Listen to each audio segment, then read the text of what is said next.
আজ ২রা জুলাই বৃহস্পতিবার জানিয়ে দেব আজকের বাছাই করা ৪০টি তাজা সংবাদ। খবরের শুরুতেই হেডলাইন্স। সভা ওখানেই হবে, ধর্মতলায় না শুনে জোড়াফুলের জোড়া শিবির কি ভাবছে, লোক ডাকবে কোনখানে? লক্ষ্মীবাড়ি মমতার হাতছাড়া তৃণমূল, জ্ঞানের সাক্ষাতে ঋতব্রতরা, ভ্যানিশের হাতেই কালীঘাটের ভাগ্য। শিক্ষকদের জন্য বড় ঘোষণা, সরকারি কর্মীর মর্যাদার আশ্বাস দিলেন শ্রমিক ভট্টাচার্য। জানালা দিয়ে উড়ে আসা ডিমে ভিজল শাড়ি, কালীগঞ্জে এবার হামলার শিকার মহুয়া। ভোট করিয়েছেন বিজেপির হয়েই, পুরপ্রধানের পদ ফিরে পেয়েই বিস্ফোরক তৃণমূল ত্যাগীর নেতা। প্রতীক নয়, ছবি যথেষ্ট, মমতার জনসভায় তিল ধারণের জায়গা নেই, নজর কাড়ল ভিড়। কাটোয়ায় গান্ধী মূর্তির মুখ ঢাকলো কালো কাপড়ে, এরপরই বিজেপি নেতার ভূমিকা চমকে দিল সকলকে, পুজো বাসিন্দাদেরও। ২০ বছরে প্রথমবার আদালতের বাইরে কেঁদেই ফেললেন বিকাশ রঞ্জন। কি ঘটল কোর্টরুমে জানেন? রইল ভিডিওর লিঙ্ক। সায়নের পেছনে অনেক টাকা খরচ করত, নিয়োগ দুর্নীতির বড় পর্দাফাশ এই মিডলম্যানের। পুলিশ প্রেমপত্র পাঠিয়েছে, হাজিরা দিলেন কুণাল ঘোষ। কেন গিয়েছিলেন ভিক্টোরিয়া হাউসের সামনে, বিশদে কারণ জানালেন বিধায়ক। প্রতিশ্রুতি পূরণ করল সরকার, ১ কোটির বেশি মহিলাদের ব্যাংকে ঢুকলো অন্নপূর্ণা যোজনার ৩,০০০, বাদ পড়ল ২৬ লক্ষ। আমরা ফ্রিতে বাসে যাতায়াত করতে চাই না, দিদিদের কথা শুনে শুভেন্দু বুঝিয়ে দিলেন এবার কারা সুবিধা পাবেন। অবশ্যই গ্রেপ্তার হবে, অভিষেকের সেবাশ্রয় শিবিরের ডাক্তারের আড়ালে ছিলেন কারা, বিস্ফোরক দাবি স্বাস্থ্যমন্ত্রীর। হল না শেষ রক্ষা, হাইকোর্টের ধাক্কার পরই গ্রেপ্তার অদিতি মুন্সির স্বামী দেবরাজ চক্রবর্তী। কোথায় ছিলেন কাউন্সিলর জানেন? মা কাকিমা ছাড়া রোল পাবে না, এবার রচনাকে পাল্টা কল্যাণের, প্রশ্ন তুললেন শিক্ষাগত যোগ্যতা নিয়েও। আয়ুষ্মান কার্ডে বছরে ৫ লক্ষ টাকার চিকিৎসা, আবেদন করার আগে এই শর্তগুলি জানুন, না হলে বাতিল হবে আবেদন। আমি আছি, ভয় নেই, নিচুতলার কর্মীদের বাঁচাতে অভিষেকের মাস্টার স্ট্রোক, চালু মেগা রক্ষা কবচ। যদি অর্থের লোভ থাকতো, অভয়ার বাবার প্রণামী বাক্স দখলের চেষ্টা নিয়ে কি বললেন রত্না দেবনাথ? এবারেও অন্নপূর্ণা যোজনার ৩,০০০ টাকা না পেলে কি করবেন, স্ট্যাটাস চেক করবেন কিভাবে? ১৬৩ ধারা অমান্য করেই ধর্মতলায় ২১-এর সমাবেশ, দরকারে থানায় যাব, হুঁশিয়ারি দোলার। বেসরকারি হাসপাতালেও মিলবে বিনামূল্যে চিকিৎসা, ভর্তি হতে কি কি নথি লাগবে জানুন। দক্ষিণবঙ্গে বদলে যাবে পরিস্থিতি, ভারী থেকে অতি ভারী বৃষ্টির সতর্কতা জারি, আবহাওয়ার খবর। অন্নপূর্ণা যোজনার টাকা না পেলে এই হেল্পলাইনে ফোন করুন, নম্বরটা লিখে নিন। ১০ লক্ষ টাকা চাঁদা না দেওয়ায় তৃণমূল কর্মীকে মারধর, কাঠগড়ায় বিজেপির মণ্ডল সভাপতি।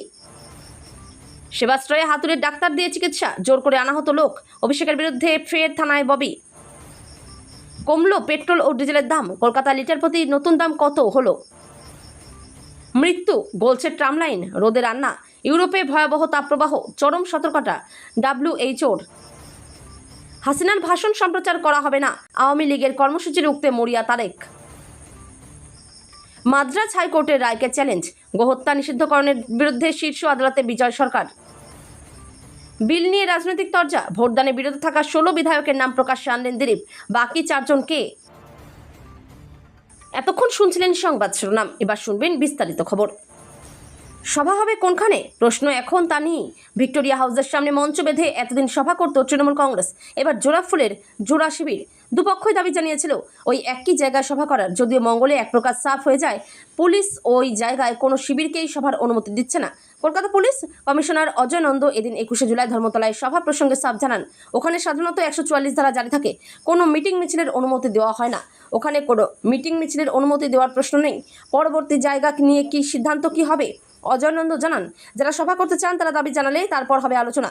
তবে কালীঘাট তৃণমূল এবং টিম ঋতব্রত কেউই এই বিষয়ে কোনো মন্তব্য করতে চায়নি। তবে দুপক্ষ এক বক্তব্যে তারা ২১শে জুলাই শহীদ দিবস পালন করবেই। বঙ্গে ভোট প্রচারের সময় মুখ্য নির্বাচন কমিশনার জ্ঞানেশ কুমারকে দিনরাত বাক্যবাণে বিদ্ধ করতেন মমতা বন্দ্যোপাধ্যায়। নামের সঙ্গে ছন্দ মিলিয়ে জ্ঞানেশ কুমারকে বারবার ভ্যানিশ কুমার বলে কটাক্ষ করেছেন প্রাক্তন মুখ্যমন্ত্রী। এমনকি মুখ্য নির্বাচন কমিশনারের বিরুদ্ধে অনাস্থা আনার ক্ষেত্রেও সামনের সারিতে ছিল তৃণমূল। কালের চক্রে এবার সেই জ্ঞানেশ কুমারের হাতে নির্ধারিত হতে চলেছে মমতার তৃণমূলের ভাগ্য। নিজেদের আসল তৃণমূল বলে দাবি করে মমতা বন্দ্যোপাধ্যায়ের হাত থেকে দলের নিয়ন্ত্রণ দখলে মরিয়া ঋতব্রত বন্দ্যোপাধ্যায়। ইতিমধ্যেই কলকাতার সিইও অফিসে গিয়ে ঋতব্রত শিবিরের ৫ বিধায়ক তথা আসল তৃণমূলের গঠন করা কমিটির সদস্যরা তাদের তথাকথিত বিশেষ অধিবেশনের নথি জমা দিয়ে এসেছেন। দাবি করে এসেছেন আসল তৃণমূল তারাই। দলের কর্মসমিতিও নতুন করে গঠিত হয়েছে। সেদিনই দিল্লিতে মুখ্য নির্বাচনী আধিকারিকের সঙ্গে সাক্ষাৎ করার সময় চেয়েছিলেন তারা। পশ্চিমবঙ্গের শিক্ষকদের সরকারি কর্মচারীর স্বীকৃতি দেওয়ার প্রতিশ্রুতির সামনে এনে বড় ঘোষণা করল বিজেপির রাজ্য সভাপতি শ্রমিক ভট্টাচার্য। তবে তিনি স্পষ্ট করেছেন, এই সংক্রান্ত সিদ্ধান্ত নিতে গেলে বিধানসভায় বিল পাস করতে হবে। এদিন শিক্ষক বদলি, নতুন নিয়োগ এবং স্কুলে বায়োমেট্রিক উপস্থিতি চালু নিয়েও গুরুত্বপূর্ণ বক্তব্য রাখেন স্কুল শিক্ষামন্ত্রী দীপক বর্মন। শিক্ষকদের নিয়ে ঘোষণা শ্রমিকের জাতীয় গ্রন্থাগারে আয়োজিত বিজেপির শিক্ষক সেলের কর্মসূচিতে বক্তব্য রাখতে গিয়ে দলের রাজ্য সভাপতি শ্রমিক ভট্টাচার্য জানান, বিজেপি পরিচালিত বিভিন্ন রাজ্যের মতো পশ্চিমবঙ্গেও শিক্ষকদের সরকারি কর্মচারীর মর্যাদা দেওয়ার বিষয়ে দল নীতিগতভাবে ইতিবাচক। তবে তিনি স্পষ্ট করে দেন, শুধুমাত্র ঘোষণা করলেই তা কার্যকর হবে না।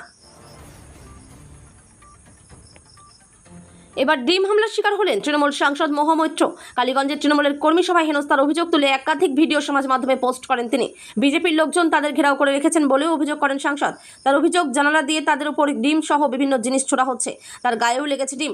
সেই ঘটনার ভিডিও শেয়ার করে পুলিশি নিষ্ক্রিয়তার অভিযোগ তোলেন তৃণমূলের মমতাপন্থী সাংসদ মহুয়া। বুধবার নদিয়ার কালীগঞ্জে তৃণমূলের একটি কর্মী সভা ছিল। সেই কর্মী সভায় উপস্থিত হয়েছিলেন মহুয়া মৈত্র। কর্মী সভা চলাকালীনই পার্টি অফিসের বাইরে জাতীয় সড়কের উপর কালো পতাকা হাতে জড়ো হন জনতা। মহুয়া মৈত্র হায় হায়, Mahua Moitra go back slogan দিতে থাকেন তারা। মহুয়া ও তৃণমূল কর্মীদের ঘেরাও করে রাখারও অভিযোগ ওঠে। এই অভিযোগ তুলে সমাজ মাধ্যমে কয়েকটি ভিডিও শেয়ার করেন মহুয়া। শুধুমাত্র রাজনৈতিকভাবে পুরুলিয়া পুর বোর্ড ভাঙতে প্রয়োজনীয় মাস পিটিশন তৈরি করা হয়েছিল পুরুলিয়া জেলা তৃণমূলের কার্যালয়ে। পুরুলিয়া শহরের হরিপদ সাহিত্য মন্দিরে সাংবাদিক সম্মেলন থেকে এমনই বিস্ফোরক অভিযোগ করেন হাইকোর্টের রায়ে আবার পুরপ্রধান পদ ফিরে পাওয়া নবেন্দু মাহালি। শুধু তাই নয়, তার স্পষ্ট স্বীকারোক্তি, পুরো ভোট ভাঙার আগে থেকেই তৃণমূলের সঙ্গে তার মনোমালিন্য চলায় ভোটের সময় পরিবর্তনের পক্ষেই কাজ করেন।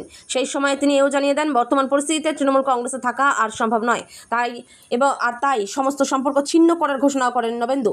তবে বিজেপি ডাকলে অবশ্যই সেখানে যোগ দেবেন বলেও জানিয়েছেন তিনি। এদিকে পুরুলিয়া পৌরসভার ৫ নম্বর ওয়ার্ডের কাউন্সিলর বিভাস রঞ্জন দাসও দলের প্রাক্তন জেলা সভাপতি রাজীব লোচন সোরেনকে চিঠি পাঠিয়ে তৃণমূলের সঙ্গ ছাড়েন। ভাঙন ধরা তৃণমূল আবারও রাজনৈতিক আলোচনার কেন্দ্রবিন্দুতে। দলটি আর আগের মতো শক্ত অবস্থানে ফিরতে পারবে কিনা তা নিয়ে রাজনৈতিক মহলে শুরু হয়েছে জোর চর্চা। একসময় যে দল রাজ্যের শাসন ক্ষমতায় ছিল এবং পাড়ায় পাড়ায় যাদের সাংগঠনিক দাপট দেখা যেত, সেই দলের একাংশ বর্তমানে জেলবন্দি বা অন্য রাজনৈতিক শিবিরে আশ্রয় নিচ্ছে বলে দাবি করা হচ্ছে। এই পরিস্থিতির মধ্যেই বুধবার দক্ষিণ কলকাতায় নজর কাড়ল একটি তৃণমূল কর্মী সভা। সূত্রের খবর, দক্ষিণ কলকাতার মহারাষ্ট্র নিবাস হলে এই কর্মী সভার আয়োজন করা হয়েছিল। নেতৃত্বে ছিলেন রাজ্যের প্রাক্তন মন্ত্রী চন্দ্রিমা ভট্টাচার্য ও বৈশ্যানর চট্টোপাধ্যায়। যদিও তৃণমূল সুপ্রিমো মমতা বন্দ্যোপাধ্যায় এই সভায় উপস্থিত ছিলেন না, তবুও কর্মীদের মধ্যে উৎসাহ ও উপস্থিতি ছিল চোখে পড়ার মতো। সভা ঘিরে উপচে পড়া ভিড় লক্ষ্য করা যায় বলে জানা গিয়েছে। মহাত্মা গান্ধীর মূর্তির মুখে কালো কাপড় জড়িয়ে দেওয়াকে কেন্দ্র করে তীব্র উত্তেজনা কাটোয়া স্টেশন বাজার চৌরাস্তা সংলগ্ন এলাকায়। এই ঘটনার প্রকাশ্যে আসতেই স্থানীয় বাসিন্দাদের মধ্যে চরম ক্ষোভ তৈরি হয়। খবর পেয়ে কাটোয়া নগর বিজেপির সভাপতি সুমন দেবনাথের নেতৃত্বে দলের কর্মী সমর্থক এবং ক্ষুব্ধ বাসিন্দারা ঘটনাস্থলে গিয়ে প্রতিবাদ জানান। মূর্তির এই অবমাননার বিরুদ্ধে ক্ষোভ উগরে দিয়ে বিজেপি নেতা সুমন দেবনাথ বলেন, এ ধরনের কুরুচিকর ও বিকৃত মানসিকতা পশ্চিমবঙ্গ তথা ভারতের সংস্কৃতি হতে পারে না। যারা এই কাজ করেছে তাদের মন যে কতটা কলুষিত তা এই ঘটনা থেকেই স্পষ্ট। একই সঙ্গে পুলিশ প্রশাসনের ভূমিকা নিয়ে প্রশ্ন তুলে তিনি দাবি করেন, কাটোয়া শহর জুড়েই পুরসভা ও প্রশাসনের একাধিক সিসিটিভি ক্যামেরা রয়েছে। ঘটনাস্থলের আশপাশের সিসিটিভি ফুটেজ খতিয়ে দেখে অবিলম্বে অভিযুক্তদের চিহ্নিত করার কথা বলেন। কলকাতা হাইকোর্টের হকার উচ্ছেদ মামলার শুনানিতে এক আবেগঘন ও নজিরবিহীন দৃশ্যের সাক্ষী থাকলেন আইনজীবী এবং আদালত চত্বরে উপস্থিত সাধারণ মানুষ। শুনানি শেষে এজলাস থেকে যখন আইনজীবীরা একে একে বেরিয়ে আসছিলেন, ঠিক তখনই এক আবেগপূর্ণ মুহূর্তের কথা তুলে ধরেন আইনজীবী শামীম আহমেদ। বর্ষিয়ান আইনজীবী তথা বামপন্থী নেতা বিকাশ রঞ্জন ভট্টাচার্যের হাত শক্ত করে ধরে তিনি উপস্থিত সবাইকে দাঁড়াতে বলেন। শামীম আহমেদ আবেগঘন কণ্ঠে সংবাদ মাধ্যমের সামনে বলেন, গত 20 বছরের ইতিহাসে এই প্রথমবার আমি দেখলাম যে হকারদের পক্ষে সওয়াল করার সময় আইনজীবী বিকাশ রঞ্জন ভট্টাচার্যের চোখ অশ্রুসজল হয়ে উঠেছিল। শামীম আহমেদ আরও যোগ করেন, পেশাদারি আবেগের এমন এক অনন্য টান না থাকলে হকারদের পক্ষে এই ধরনের নিখরচায় জোরালো আইনি লড়াই লড়া সম্ভব নয়। টলিউড থেকে তৃণমূল বিগত কয়েক বছরের নামের তালিকাটা ক্রমেই দীর্ঘ হয়েছে। প্রেক্ষাগৃহ কাঁপানো স্টার থেকে শুরু করে স্বল্প পরিচিত ঝাঁকে ঝাঁকে সেলিব্রিটি বিগত কয়েক বছরে ভিড়েছেন ঘাসফুল শিবিরে। কেউ হয়েছেন বিধায়ক তো কেউ সাংসদ, কিন্তু অভিনয় জীবন থেকে কার্যত বিদায় নিয়ে পাকাপাকিভাবে সংগঠনের হাত শক্ত করেছেন, মাঠে ময়দানে পড়ে থেকেছেন। এমন নেতা নেত্রীদের কথা উঠলে অবশ্যই যাদের নাম সামনে আসে তাদের মধ্যে একেবারে শীর্ষ তালিকায় সায়নী ঘোষ। তার দাবি, কুন্তল ঘোষের হাত ধরে কালীঘাটের কাকুর মাধ্যমে টাকা পৌঁছে দিত অভিষেকের কাছে। টাকা না পৌঁছলে নাকি ভেরিফিকেশন আটকে দেওয়ার হুঁশিয়ারিও আসতো। তার সাফ কথা, তার মাধ্যমে 19,44,00,000 টাকা তার মাধ্যমে গিয়েছিল কুন্তল ঘোষের কাছে। কয়েক ধাপে 2016 থেকে 2021 সাল পর্যন্ত পুরোটাই দেওয়া হয়েছিল নগদে। 21শে জুলাইয়ের প্রস্তুতি হিসেবে ভিক্টোরিয়া হাউসের সামনে মাপজোক করা নিয়ে গত সোমবার কুণাল ঘোষ, দোলা সেন, বৈশ্বনাথ চট্টোপাধ্যায় সহ তৃণমূলের আরও বেশ কয়েকজনের বিরুদ্ধে মামলা দায়ের হয়েছে হেয়ার স্ট্রিট থানায়। আজ বুধবার ছিল হাজিরা। এদিন 21শে জুলাই তৃণমূল কংগ্রেসের শহীদ দিবস পালন বিতর্কে হেয়ার স্ট্রিট থানার নোটিশে সাড়া দিয়ে হাজিরা দিতে যান বেলেঘাটা কেন্দ্রের তৃণমূল বিধায়ক কুণাল ঘোষ। গত রবিবার কুণাল ঘোষ, দোলা সেনরা যান ধর্মতলা মঞ্চের স্থান দেখতে। তারই পরিপ্রেক্ষিতে হেয়ার স্ট্রিট থানার নোটিশ কুণাল ঘোষকে। হাজিরা দিতে গিয়ে মমতা বন্দ্যোপাধ্যায় শিবিরের তৃণমূল বিধায়ক কুণাল ঘোষ বলেন, আমি আইন মানা মানুষ। পুলিশ প্রেমপত্র পাঠিয়েছে, আমি প্রেম নিবেদন করতে এসেছি। শহীদ তর্পণ করতে এখন বাধা দিচ্ছে সরকার। সরকারের মনে হয়েছে এটা ভুল। অবশেষে প্রতিশ্রুতি পূরণ করল রাজ্যের নতুন সরকার। 1,34,00,000-এর বেশি মহিলার অ্যাকাউন্টে সরাসরি পৌঁছে গেল অন্নপূর্ণা যোজনার 3,000 টাকা। বুধবার নেতাজি ইন্ডোরে এই প্রকল্প উপলক্ষে একটি কর্মসূচির আয়োজন করেছিল রাজ্য সরকার। সেখানে মুখ্যমন্ত্রী শুভেন্দু অধিকারী জানান, প্রায় 26 লক্ষ মহিলার আবেদন বাতিল করা হয়েছে, কারণ তারা যোগ্যতার মানদণ্ড পূরণ করতে পারেননি। তবে যারা এখনও আবেদন করেনি তারা আরও কয়েক মাস ফর্ম পূরণের সময় পাবেন বলে জানিয়েছেন তিনি। রাজ্য সরকারের বদলের পর অন্নপূর্ণা যোজনা নিয়ে আতঙ্কে ছিলেন মহিলারা। কবে থেকে টাকা দেওয়া চালু হবে তা নিয়েও উঠছিল প্রশ্ন। অবশেষে সব আতঙ্ক কাটিয়ে ঘোষণা মতো 1 জুলাই থেকে শুরু হলো টাকা দেওয়া। এদিন এই বিষয়ে মুখ্যমন্ত্রী বলেন, আমাদের বরাদ্দ নিয়ে প্রশ্ন উঠেছিল, কিন্তু ঝালাই বাছাইয়ের পর যোগ্যদের অ্যাকাউন্টে টাকা ঢোকা শুরু হলো। আমরা চাই না কোনো যোগ্য বাদ যাক, কিন্তু অযোগ্যরা পাবেন না। মহিলাদের জন্য বিনামূল্যে সরকারি বাস পরিষেবা ক্ষমতায় এসে চালু করেছে শুভেন্দু সরকার, কিন্তু এই নিয়ে নানা মহলে আলোচনা শুরু হয়। যেসব মহিলা আর্থিকভাবে স্বাবলম্বী তাদের সরকারি বাসে ছাড় দেওয়ার প্রয়োজন রয়েছে কিনা সেই প্রশ্ন ওঠে। এই পরিস্থিতিতে বুধবার মহিলাদের জন্য সরকারি বাসে বিনামূল্যে যাতায়াত নিয়ে বড় বার্তা দিলেন মুখ্যমন্ত্রী শুভেন্দু অধিকারী। বিনামূল্যে বাস পরিষেবার জন্য পিঙ্ক কার্ড আনার কথা বললেন এবং কারা এই কার্ড পাবেন সেই বার্তাও দিলেন। কি বললেন মুখ্যমন্ত্রী শুভেন্দু অধিকারী? এদিন নেতাজি ইন্ডোর স্টেডিয়ামে রাজ্য সরকারের অন্নপূর্ণা যোজনার অনুষ্ঠান ছিল। সেখানে মহিলাদের জন্য বিনামূল্যে বাস পরিষেবার কথা তুলে ধরেন মুখ্যমন্ত্রী। তিনি বলেন, আমরা সরকারি বাসে জিরোর ভ্যালু টিকিট মহিলাদের জন্য চালু করেছি। আমরা চালু করার সময় বেশি সময় পাইনি। এবার একটা পিঙ্ক কার্ড করে দেবো, যাতে যারা সরকারি বাসে প্রকৃতপক্ষে ফ্রিতে যেতে পারেন তারাই পাবেন। কলকাতা মেডিকেল কলেজের ডক্টর বিধানচন্দ্র রায়ের জন্মদিন এবং ডক্টরস ডে পালনের অনুষ্ঠানে উপস্থিত ছিলেন রাজ্যের স্বাস্থ্যমন্ত্রী শারদত্ত মুখার্জি।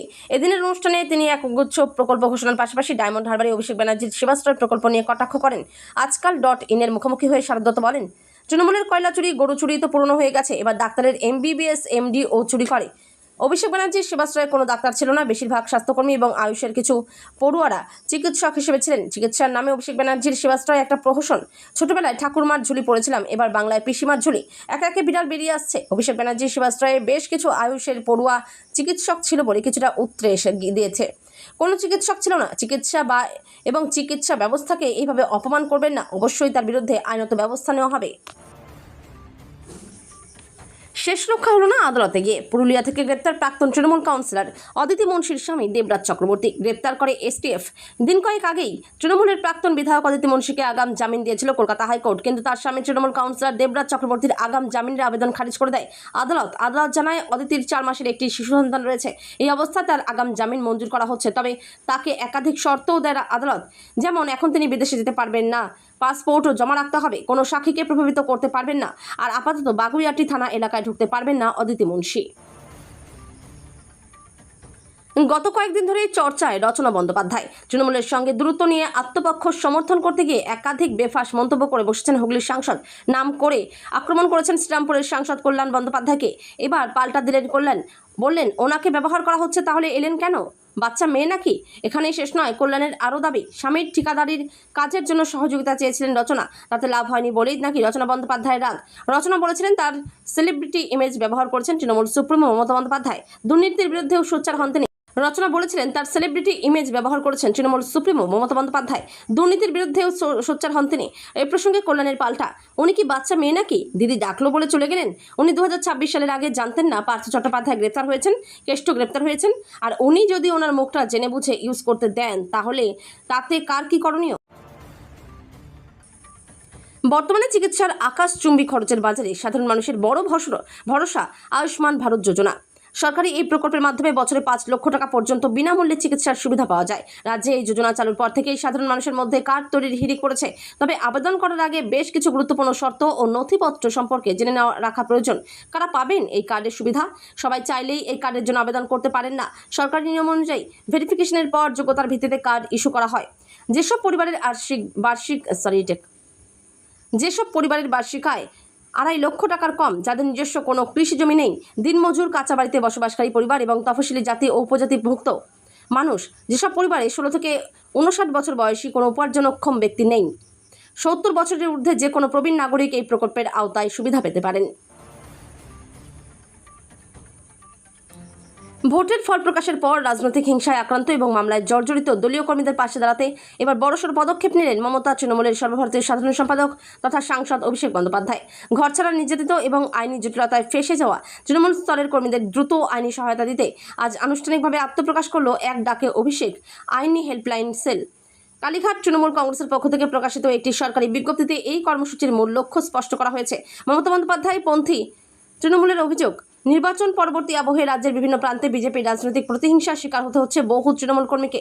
অনেকে ঘরছাড়া করা হয়েছে, আবার অনেকের বিরুদ্ধে উদ্দেশ্য প্রণোদিতভাবে ভুয়ো মামলা সাজানো হয়েছে।